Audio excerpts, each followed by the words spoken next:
Suspension setup is crucial to getting the best performance from your mountain bike. Taking a few minutes to do it correctly will ensure that you're getting the best ride out on the trail. You'll need a shock pump and a tape measure. A scale is helpful for accurately determining your weight while wearing all of your riding gear, including shoes, helmet, and any tools or a pack. Having another person to hold the bike makes the process easier. Before starting, ensure that your tires are properly inflated. Set the red rebound dial to its midpoint. Do this by counting the total number of clicks in the dial and setting it to the middle. Set the compression damping to fully open by turning the blue knob on your fork all the way counterclockwise, and the blue lever on your shock counterclockwise to the open position. Use the suspension setup calculator to find your starting PSI. Remember that these settings are a starting point and not rigid values.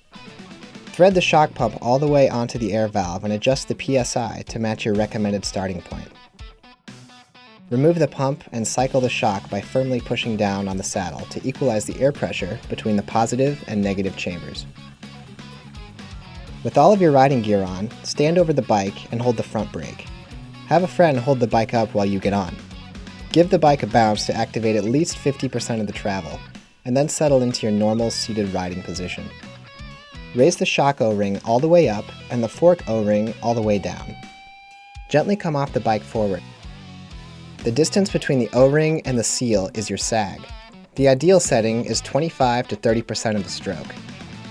To ensure accuracy, find the ideal sag measurement for your bike on the Trek suspension calculator, and use a tape measure to find that distance. If the O-ring does not sit within 2 to 4 millimeters of the suggested measurement, use your shock pump to adjust the PSI. Add more air if the O-ring has traveled too far. Use the bleed valve to let air out if the O-ring did not move far enough. Repeat this procedure until you've achieved your desired sag measurement. Now it's time to set your rebound. Rebound damping controls control how quickly the shock bounces back after compressing.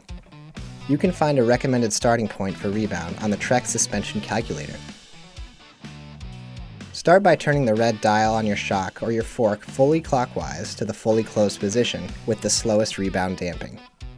From there, turn the red knob counterclockwise the recommended number of clicks. Remember that this is only a starting point. As you take your bike on the trails, pay attention to how the suspension reacts to bumps.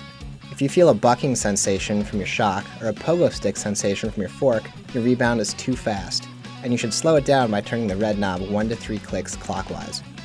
If you feel like your fork or shock is packing down or not fully recovering from successive hits, then you should speed up your rebound by turning the red knob 1 to 3 clicks counterclockwise.